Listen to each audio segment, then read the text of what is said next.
The face of Jesus.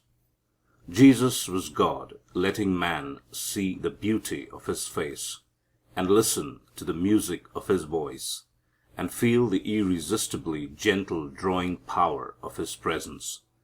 Jesus was very winsome. He drew men. He said that if He were lifted up, He would draw men. They who heard that could believe it, for He drew them before He was lifted up. He drew the crowds. Yet many a leader that has drawn the crowds has led them astray. He drew men, men of strongest mentality, scholarly, cultured, thoughtful men, and every other sort. Yet men have often been befooled in their leaders. He drew women. Here is a great test. Men may be deceived in a man, but woman, true, strong woman, pure, womanly woman, because of her keen discernment into spirit and motive, cannot be deceived when true to her inner conviction. He drew children. This was the highest test. The child, fresh from the hand of God, before it is appreciably hurt by parents or surroundings, is drawn to the pure good. They are repelled by selfishness and badness. They draw out the best. They are drawn only by the true and beautiful and good. That is, in the early years, before the warping of a selfish, sinful atmosphere has hurt them. This is an infallible test. This told most of His winsomeness. Bad people were drawn to Him. That is, bad in their lives. Rarely indeed is a human so wholly bad as to be untouched by true goodness, by sincere love. Here is a touchstone of service.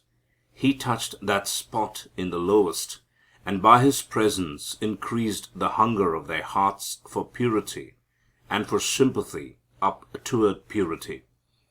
His enemies, a very small group, but in a position of great power, holding the national reins, His enemies were drawn to Him by a drawing they fought, but could not resist. They admired Him while hating Him. His presence disturbed because it accused the opposite in them. They recognized the purity, the love, the rugged honesty, the keen insight, the poised wisdom, and they hated Him the more intensely. So committed were they in the practice of their lives to the opposite of these. Jesus was very winsome. It was to be expected of Him, for He was a man unstained and unhurt by sin. Man, God's sort of man, is winsome, for He is in the image of God. It was to be expected of Him, for He was love, and God is winsome. Did men but know God, they would throw themselves at His feet in the utter abandon of strong love.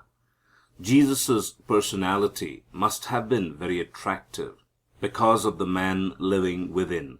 He found expression in it. The spirit of a man finds expression in His presence. He goes out to others through His presence. From what we know of Jesus, His presence must have had something distinctly impressive about it. He would have a gently majestic bearing. He walked upright like the king He was. He had the true dignity that is not conscious of its dignity. Jesus must have had a remarkable face. One's presence centers peculiarly in the face. It comes to bear the imprint of the man inside. A man cannot keep out his face the dominant spirit of his life. The sin of the life, the purity of the heart, is always stamped on the face. The finer the nature, the plainer is the facial index. That is the reason women's faces reveal the inner spirit more than men's. Quite apart from His features, the inner spirit of Jesus must have made His face beautiful with a manly, fascinating beauty. Yet in all likelihood those features were finely chiseled and the skin clear, and with the transfiguring power of the Spirit within, that face must have been a great face in its beauty. Jesus' faces must have borne the impress of his experiences. The early home experience would bring out patience and simplicity and sympathy.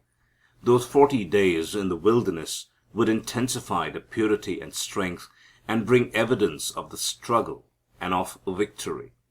The Jordan waters, with the voice of approval, would deepen the mark of peace. Constant contact with the sick and suffering would bring out yet more the tenderness and gentleness.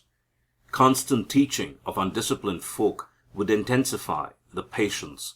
Constant contact with sin would intensify the unflinching sternness of purity. The transfiguration would deepen the spirituality with possibly an added glory touch. Gethsemane wrote in the deep lines of intense suffering with the intangible spirituality of victory and great peace. And at the last, Calvary, with its scars marked in a beauty of suffering and of spirituality refined beyond description. A marvelous face, that human face of Jesus. Indeed, the glory of God was in the face of Jesus as he walked quietly among men. Looking into that face, men saw God, that simple, gentle, patient, pure face, with its deep peace and victory, and yet its yearning. That was God looking out into men's faces. The music of God in the voice of Jesus. The face of that face was the eye. The eye is the soul of the face. Through it the man looks out and shows himself. Through it we look in and see him. Where the fires of self-ambition burn, the flame is always in the eye. Only where those fires are out or never lit does the real beauty light of God come into the eye. Great leaders have ever been noted for their eyes, before whose glance strong men have cowed and quailed, or eagerly coveted the privilege of service. Those must have been matchless eyes of Jesus, keen, kindly, flashing out blinding lightning, sending out softest subdued light. The Nazareth mob couldn't stand a look of those eyes, nor the bolder Jerusalem mob reaching down for the stones, nor the deputation sent to arrest, nor even the reckless Roman soldiers at the garden gate.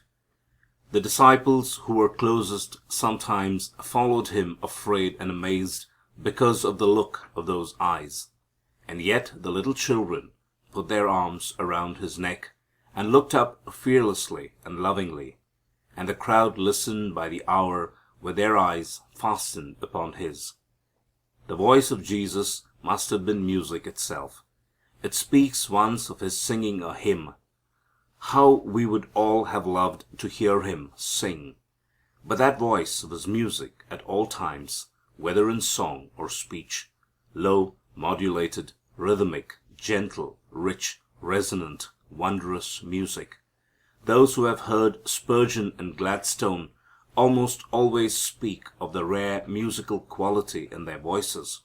So, and more would it be with this Jesus.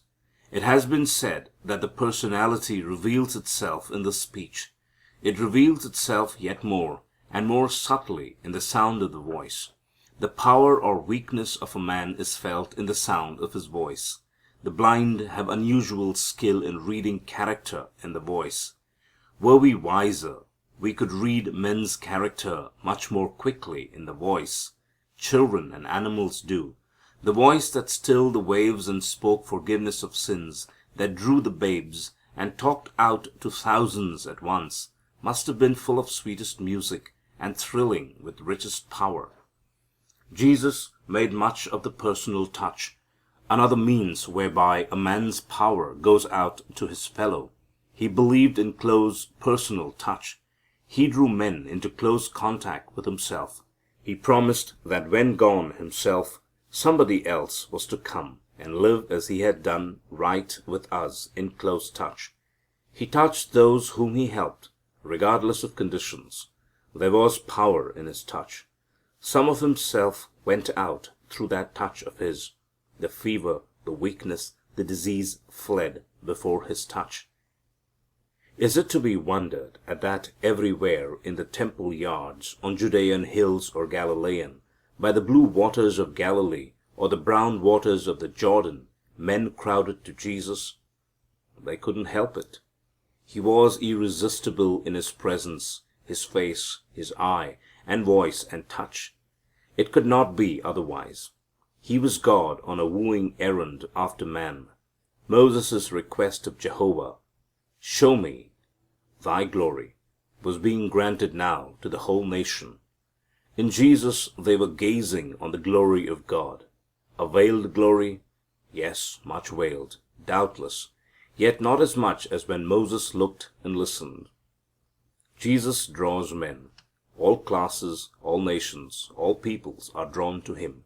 It is remarkable how all classes in Christendom quote Jesus and claim Him as the leader of their own particular views. They will selfishly claim Him who will not follow Him. Jesus draws us. Let us each yield to His drawing. That is the sincerest homage and honor we can give Him. That will draw out in us to fullest measure the original God likeness obscured by sin.